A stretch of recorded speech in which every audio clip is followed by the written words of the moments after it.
तो आज हम पढ़ेंगे इंद्र के द्वारा भगवान का अभिषेक, श्री कृष्ण और गोपों की बातचीत, रासलीला और अरिष्टासुर का वध। व्यास जी कहते हैं, इंद्र यज्ञ में बाधा पड़ने से देवराज इंद्र को बड़ा क्रोध हुआ। उन्होंने मेघों के संवर्तक नामक गढ़ से कहा, बादलों मेरी बात सुनो और मैं जो भी आज्ञा दूं उसे बिना विचारे शीघ्र पूरा करो। खोटी बुद्धि वाले नंद गोप ने अन्य ग्वालों के साथ श्री कृष्ण के बल पर उन्मत्त हो मेरे यज्ञ को बंद कर दिया है। इसलिए उनकी जो सबसे बड़ी आजीविका है और जिनका पालन करने के कारण वे गोप कहलाते हैं, उन गौओं को मूसलाधार दृष्टि से पीड़ित कर। मैं भी पर्वत शिखर के समान ऊंचे एरावत पर सवार हो वायु के संयोग से तुम लोगों की सहायता करूंगा। देवराज की ऐसी आज्ञा पाकर मेघों ने गौओं का संहार करने के लिए बड़ी भयंकर आंधी और वर्षा आरंभ की। एक ही क्षण में पृथ्वी, दिशाएं और आकाश धारावाहिक वृष्टि के कारण एक हो गए। वर्षा के साथ ही वायु भी बड़े वेग से चल रही थी। इससे कांपती हुई गौएं प्राण त्यागने लगी। कुछ गौएं अपने अंक में बछड़ों को छिपाकर खड़ी थी। जल की तेज धारा बहने से कितनी ही गायों के बछड़े बह गए। बछड़ों का मुंह अत्यंत दयनीय हो रहा था। वायु के वेग से उनकी गर्दन कांप रही थी, मानो वे आर्त होकर मंद स्वर में श्री कृष्ण से त्राही त्राही की पुकार कर रही थी। भगवान ने देखा गौएं, गोपियों और ग्वालों से भरा हुआ संपूर्ण व्रज अत्यंत पीड़ित हो रहा है। तब उन्होंने उनकी रक्षा के लिए इस प्रकार विचार किया, जान पड़ता है यह सब देवराज इंद्र की करतूत है। अपना यज्ञ बंद होने से वे हम लोगों के विरोधी हो गए हैं। इस समय मुझे समस्त व्रज की रक्षा करनी चाहिए। यह गोवर्धन पर्वत बड़ी बड़ी शिलाओं से युक्त है। इसी को अपने बल से उखाड़ कर व्रज के ऊपर छत्र के भांति धारण करूंगा। ऐसा निश्चय करके श्री कृष्ण ने गोवर्धन पर्वत को उखाड़ लिया और उसे लीलापूर्वक एक ही हाथ से धारण किया। पर्वत उखाड़ने के बाद जगदीश्वर श्री कृष्ण ने गोपों से कहा, मैंने वर्षा से बचने का उपाय कर दिया। तुम सब लोग इसके नीचे आ जाओ और वो जहां वायु का धोखा न लगे ऐसे स्थानों में यथा योग्य बैठ जाओ। किसी प्रकार का भय न करो। पर्वत के गिरने की आशंका बिल्कुल छोड़ दो। भगवान के योग कहने पर समस्त गोप छकड़ों पर बर्तन, भाड़े लादे गौओं के साथ उसके नीचे आ गए। वर्षा की धारा से पीड़ित हुई गोपियां भी वहीं आ गई। श्री कृष्ण ने गोवर्धन पर्वत को स्थिरता पूर्वक धारण कर रखा था। वह तनिक भी हिलता डुलता नहीं था। ब्रज में रहने वाले गोप गोपीजन हर्ष और विस्मय पूर्वक दृष्टि से उन्हें देखते रहे। वे प्रेम पूर्वक निर्निमेष नेत्रों से देखते हुए भगवान की स्तुति करते रहे। नंद के व्रज में मेघों ने लगातार 7 रातों तक वर्षा की। वे इंद्र की आज्ञा से गोपों का विनाश करने पर तुले थे, परंतु श्री कृष्ण तब तक उस पर्वत को धारण किए खड़े ही रह गए। इससे गोकुल की पुण्य रक्षा हुई और इंद्र की प्रतिज्ञा झूठी हो गई। तब उन्होंने बादलों को वर्षा करने से रोक दिया। बादल हट गए, आकाश स्वच्छ हो गया और इंद्र का षड्यंत्र सफल न हो सका। तब समस्त व्रज के लोग प्रसन्नता पूर्वक वहां से निकलकर पुनः अपने स्थान पर आए। फिर श्री कृष्ण ने भी महापर्वत गोवर्धन को यथा स्थान रख दिया। ब्रजवासी विस्मित होकर उनकी यह लीला देख रहे थे। श्री कृष्ण ने गोवर्धन पर्वत धारण करके समूचे गोकुल को बचा लिया। यह जानकर इंद्र को उनके दर्शन की इच्छा हुई। वे महाअगध एरावत पर आरूढ़ हो व्रज में आए, जहां देवराज ने गोवर्धन पर्वत के समीप श्री कृष्ण का दर्शन किया। वे गोप शरीर धारण करके गौवे चरा रहे थे। उनका पराक्रम अनंत था। संपूर्ण जगत के रक्षक भगवान श्री कृष्ण वहां ग्वाल बालों से घिरे हुए खड़े थे। ऊपर पक्षी राज गरुड़ अन्य प्राणियों से अदृश्य रहकर श्रीहरि के मस्तक पर अपने पंखों से छाया कर रहे थे। यह देखकर इंद्र एकांत में ऐरावत हाथी से उतरे और प्रेम से एकटक देखते हुए भगवान मधुसूदन से मुस्कुरा कर बोले, महाबाहु श्री कृष्ण, मैं आपके समीप जिस कार्य के लिए आया हूं उसे सुनिए। मेरे प्रति कोई अन्यथा विचार नहीं करना चाहिए। परमेश्वर, आप ही संपूर्ण जगत के आधार है और पृथ्वी का भार उतारने के लिए भूतल पर अवतीर्ण हुए। मेरा यज्ञ बंद होने से मेरे मन में विरोध जाग उठा और मैंने गोकुल का नाश करने के लिए बड़े बड़े मेघों को वर्षा करने की आज्ञा दे दी। उन्होंने यह संहार मचाया है, परंतु आपने महापर्वत गोवर्धन को उखाड़कर समस्त गौओं का कष्ट बचा लिया। वीरवर, आपके इस अद्भुत कर्म से मुझे बड़ी प्रसन्नता हुई है। कृष्ण, मैं तो अब ऐसा मानता हूं कि आज ही देवताओं का सारा प्रयोजन सिद्ध हो गया, क्योंकि आपने एक ही हाथ से उस गिरिराज को ऊपर उठा रखा था। श्री कृष्ण, आपने गौवंश की बहुत बड़ी रक्षा की है, अतः आपका आदर करने के लिए मैं गौओं की प्रेरणा से यहाँ आपके समीप आया हूँ। गौओं के आदेशानुसार आज मैं उपेंद्र के पद पर आपका अभिषेक करूंगा। आज से आप गौओं के इंद्र होकर गोविंद नाम से विख्यात होंगे। यो कहकर इंद्र ने ऐरावत हाथी से घंटा उतारा। उसमें पवित्र जल भरा हुआ था। उस दिव्य जल से उन्होंने श्री कृष्ण का अभिषेक किया। श्री कृष्ण का अभिषेक होते समय गौओं ने तत्काल अपने थनों से दूध की धारा बहाकर वसुधा को भिगो दिया। अभिषेक का कार्य पूरा करके सचिपति इंद्र ने प्रेम और विनय पूर्वक श्री कृष्ण से फिर कहा, महाभाग, यह सब तो मैंने गौओं के आदेश से किया है। अब पृथ्वी का भार उतारने वाले की इच्छा से मैं जो और भी कुछ बातें निवेदन करता हूं उन्हें भी सुनिए। मेरे अंश से इस पृथ्वी पर एक श्रेष्ठ पुरुष उत्पन्न हुआ है जिसका नाम अर्जुन है। आप उसकी सदा रक्षा करते रहें। मधुसूदन, अर्जुन वीर पुरुष है। वह इस भूमि का भार उतारने में आपकी सहायता करेगा। जैसे अपनी रक्षा की जाती है वैसे ही आपको अर्जुन की भी रक्षा करनी चाहिए। श्री भगवान बोले, देवराज, मैं जानता हूं भरतवर्ष में आपके अंश से अर्जुन की उत्पत्ति हुई है। मैं जब तक इस भूतल पर रहूंगा अर्जुन की रक्षा करूंगा। मेरे रहते अर्जुन को युद्ध में कोई भी जीत न सकेगा। महाबाहु कंस, अरिष्टासुर, केसी, कुवलयापीड़ और नरकासुर आदि दैत्यों के मारे जाने के पश्चात महाभारत युद्ध होगा। उसकी समाप्ति होने पर यह जानना चाहिए कि पृथ्वी का भार उतर गया। अब आप जाइए, पुत्र के लिए चिंता न कीजिए। मेरे आगे अर्जुन का कोई भी शत्रु सफल न हो सकेगा। केवल अर्जुन के लिए ही मैं युधिष्ठिर आदि पांचों भाइयों को महाभारत के अंत में कुंती देवी के समीप सकुशल लौटाऊंगा।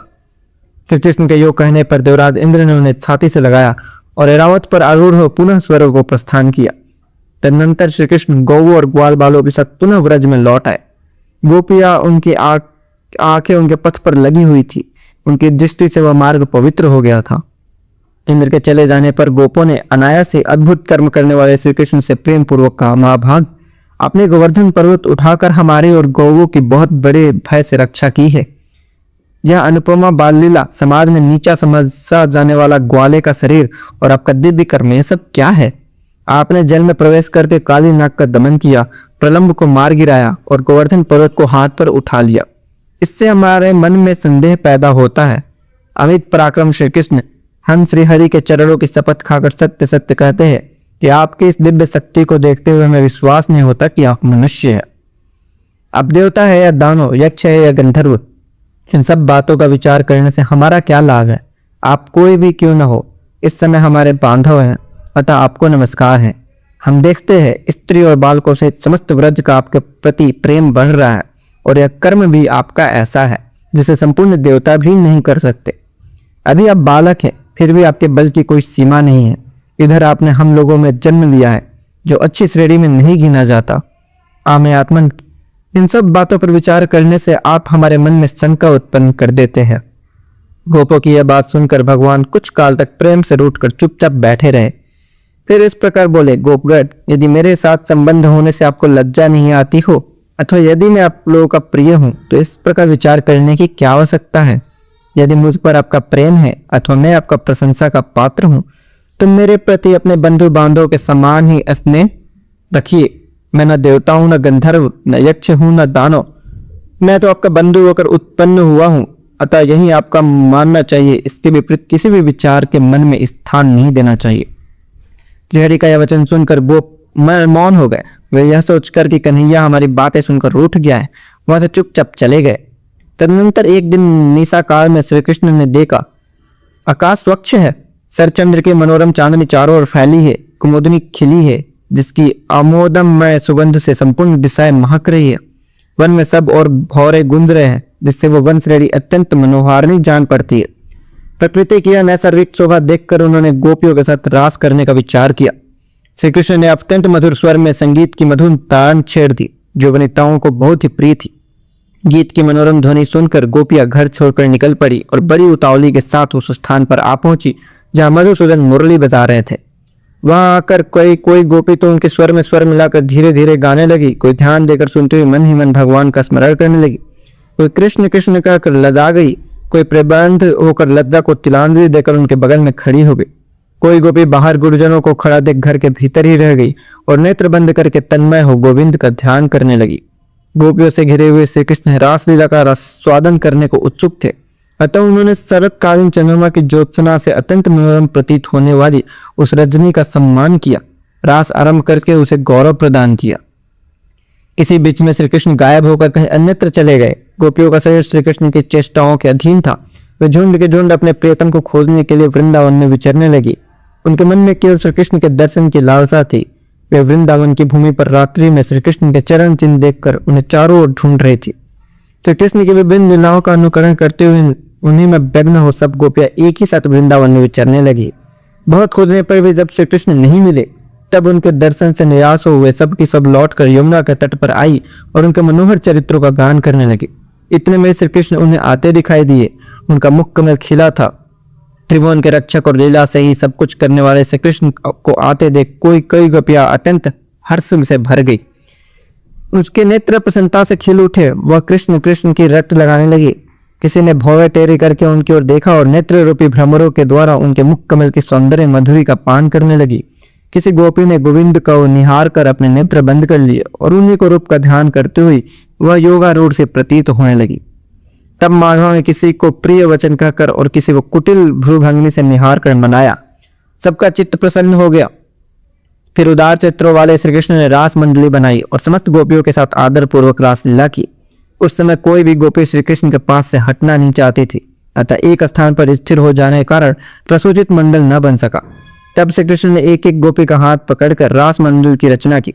उस समय उनके हाथ का स्पर्श पाकर प्रत्येक गोपी की आंखें आनंद से मूंद आती थी। इसके बाद रासलीला आरंभ हुई। चंचल चूड़ियों की झनकार के साथ क्रमशः शरद ऋतु की शोभा के रमणीय गीत गाए जाने लगे। उस समय से कृष्ण शरद ऋतु के चंद्रमा के तन्नी उनकी चारु चंद्रिका का और मनोहर कुमुद वन का वर्णन करते हुए गीत गाते थे, किंतु गोपियां बारंबार केवल श्री कृष्ण के नाम का ही गान करती थी।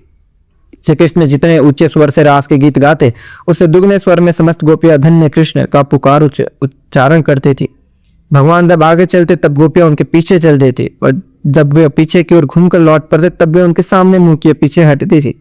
इस प्रकार वे अनुलोम और प्रतिलोम गति से श्रीहरि का साथ देती थी।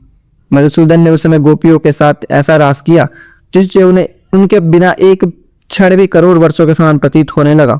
भगवान श्री कृष्ण सबके ईश्वर है। वे गोपनियों में, उनके पतियों में तथा संपूर्ण भूतों में भी निवास करते हैं।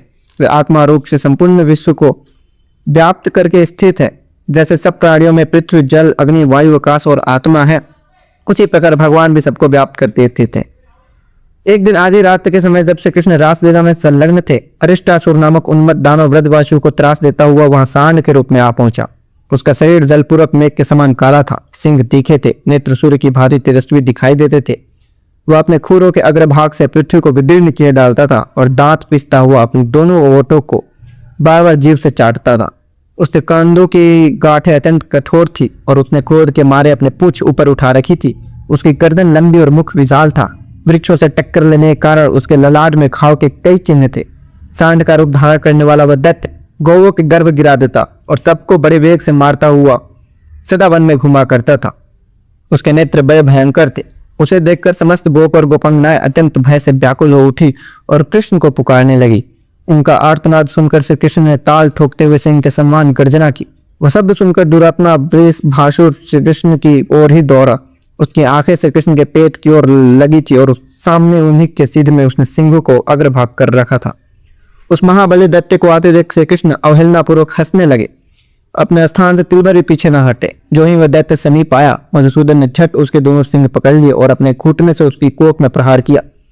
सिंह पकड़ लिए दावे से वह दानव हिल डोल नहीं पता था। उसका अहंकार और बल दोनों नष्ट हो चुके थे। श्री कृष्ण ने उसी गर्दन को भीगे हुए कपड़ों की भांति निचोड़ डाला और एक सिंह उखाड़ कर उसी से उस पर प्रहार किया। इससे वह महादैत्य मुंह से रक्त बमन करके मर गया। उसके मारे जाने पर गोपों ने भगवान श्री कृष्ण को भूरी भूरी प्रशंसा की। ठीक उसी तरह जैसे पूर्व काल में जंभासुर के मारे जाने पर देवताओं ने इंद्र की स्तुति की थी। बोलिए भगवान श्री कृष्ण की जय।